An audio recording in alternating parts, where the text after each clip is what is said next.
Number को हुए paper में जो मनोविज्ञान के प्रश्न पूछे गए उनके सही जवाब क्या होंगे। तो दोस्तों, सबसे पहली बात तो ये है कि ये प्रश्न पत्र जो है बहुत ही सामान्य प्रकार का प्रश्न पत्र रहा मनोविज्ञान के दृष्टिकोण से यदि हम बात करें। तो इसमें पहला प्रश्न जो मनोविज्ञान का पूछा गया, जो पेपर मेरे पास उपलब्ध है, उसमें 39 नंबर का प्रश्न है। शिक्षा मनोविज्ञान शाखा है। तो शिक्षा मनोविज्ञान दोस्तों व्यवहारात्मक मनोविज्ञान की शाखा है, दूसरा उत्तर जिसमें हो जाएगा। उसके बाद में डायरेक्ट जो है 42 नंबर का प्रश्न इसमें है, निम्न में से कौन सा विकल्प वृद्धि व विकास के सामान्य सिद्धांत के बारे में सही नहीं है। तो दूसरा इसमें आंसर हो जाएगा, विकास विषय से सामान्य की ओर चलता है। ये इसमें गलत है, क्योंकि विकास सामान्य से विकास विशेष की ओर होता है। 43 में शिक्षा मनोविज्ञान के बारे में निम्न में से कौन सा विकल्प सही नहीं है। तो यहाँ पर इस भी इसका दूसरा आंसर हो जाएगा, शिक्षा मनोविज्ञान का दूसरा नाम विकासात्मक मनोविज्ञान है। ये गलत बात है, बाकी और सब सही है। निम्न में से बालक की वृद्धि के बारे में कौन सा विकल्प सही है। तो वृद्धि कोशिकाओं व अवयवों के आकार में परिवर्तन को कहते हैं। तो इसमें भी 44 में भी राइट आंसर दूसरा होगा। इसके बाद में कक्षा में अधिगम पर विशेष निहितार्थ करने वाले थॉर्नडाइक का कौन सा योगदान है। तो इसमें दिए गए जो विचार हैं उनमें से प्रभाव का नियम इसका आंसर होगा। तो फोर्थ इसका आंसर है। 46 में जब बालक सीधे हाथ से लिखना सीखता है तो वह कौशल का अधिगम अंतरण उसे उल्टे बाएं हाथ में भी लिखने में सुगमता प्रदान करता है। यह सीधे हाथ से लिखने में के कौशल का हस्तांतरण कहलाता है। इसको बोलते हैं द्विपार्श्विक अंतरण, यानी एक अंग का दूसरे अंग में या दूसरे पक्ष में चला जाता तो होता है द्विपार्श्विक अंतरण। तो तीसरा इसका राइट आंसर हो जाएगा। विकास के सिद्धांतों के संदर्भ में निम्न में से कौन सा वाक्य सही नहीं है। तो यहाँ पर राइट आंसर होगा दोस्तों दूसरा, विकास क्रमबद्ध नहीं होता है। ये इसमें गलत है, बाकी सब सही दिए हुए। निम्न में से कौन सा विकल्प शास्त्रीय अधिगम का उदाहरण नहीं है। तो आदत इसमें से शास्त्रीय अधिगम का उदाहरण है। बाकी सब तो जो हम एसआर थ्योरीज पढ़ते हैं उसमें आते हैं, क्रिया प्रसूत भी आता है, चिन्ह भी आता है और निरीक्षण भी आता है। चिन्ह सिद्धांत जो है स्टॉलमैन का, ये दोनों श्रेणी में आता है, एसआर में भी आता है और एसओआर में भी आता है। इसलिए यहाँ पर चिन्ह, क्रिया प्रसूत और निरीक्षण जो है ये इसमें नहीं होंगे। बाकी आदत जो है वो ये तीनों तो शास्त्रीय अधिगम होंगे, पर आदत नहीं होगा। आदत तो लगातार किए जाने वाले कार्यों के आधार पर स्वभाव में परिवर्तन होता है। इसके बाद में गॉर्डन ऑलपोर्ट के व्यक्तित्व के सिद्धांत का अनुसरण करते हुए यदि अध्यापक विद्यार्थी के विशेषकों की पहचान करना चाहता है तो निम्न विकल्पों में से वह किसी विशेषक को अनदेखा करेगा।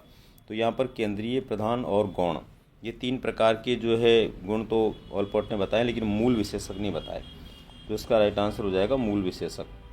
इसके बाद में एक विद्यार्थी जो प्राय अपने मित्रों के प्रति रूखा, भद्दा और असहानुभूतिपूर्ण व्यवहार करता है तो उसको संवेगात्मक बुद्धि को लेकर के प्रशिक्षण देने की आवश्यकता है। तो दूसरा इसका राइट आंसर होगा। यदि अध्यापक को बालक की अचेतन अभिप्रेरणा और चिंतनों का पता लगाना है तो निम्न में से किस परीक्षण का चयन गलत होगा। तो इसमें जो है प्रक्षेपी परीक्षण सब जो है उनका तो उपयोग करेगा, लेकिन उसके अलावा कोई है तो उसका नहीं करेगा। तो प्रासंगिक है, शब्द साचर्य, शायद अब्बा का तो उपयोग करेगा। इसका मतलब पहला इसका राइट आंसर हो जाएगा। 16 व्यक्तित्व घटक परीक्षण ये आरबी केटल का है और ये केवल विशेषताओं को देखने से संबंधित है। तो इसका मतलब पहला इसका राइट आंसर होगा। हिप्पोक्रेट्स द्वारा किए गए वर्गीकरण के अनुसार जो बालक निराशावादी, दुखी और संवेगात्मक रूप से कमजोर होते हैं उनमें एक प्रकार से ब्लैक यानी काला पित्त पाया जाता है। तो काला पित्त वाले व्यक्ति को बोलते हैं विषादग्रस्त। तो तीसरा इसका राइट आंसर हो जाएगा।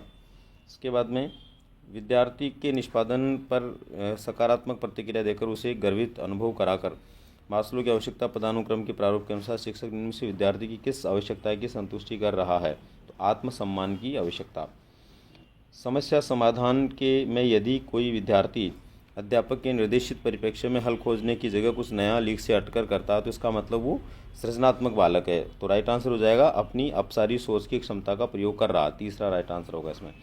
निम्न विकल्पों में से कौन सा तत्व है जो थर्स्टन द्वारा प्रतिपादित बुद्धि का समूह तत्व सिद्धांत में सम्मिलित नहीं है।